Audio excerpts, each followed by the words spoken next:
খুলুন এটা। ওইটাতে ঘটিটা থাকে গঙ্গা জল, গঙ্গা জল।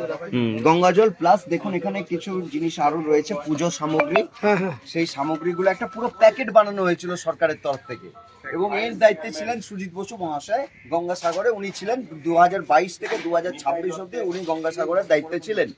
কিন্তু পরবর্তীকালে আজকে আমরা এখানে দেখলাম যে সুজিত বসুর ওয়ার্ডে এবং ভাইস চেয়ারম্যান নিতাই দত্তর ওয়ার্ডে আজকে এই সমস্ত জিনিস আপনারা দেখছেন, এই ক্লাবের সমস্ত এই জিনিসের মধ্যে তার পরিস্থিতি, এবং এই জিনিসগুলো আজকে পচে নোংরা গলে হয়ে চলে যাচ্ছে। কিন্তু এর দুর্নীতিটা কে দেখবে? আমি 2024-এর এখানে প্রার্থী ছিলাম।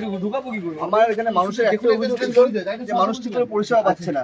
দেখুন ভেতরে দেখছেন বালতি ভর্তি, ভেতরে দেখছেন মানুষ ঠিক পরিষেবা পায়নি। দরজার পিছনে আছে কি আছে, কি আছে?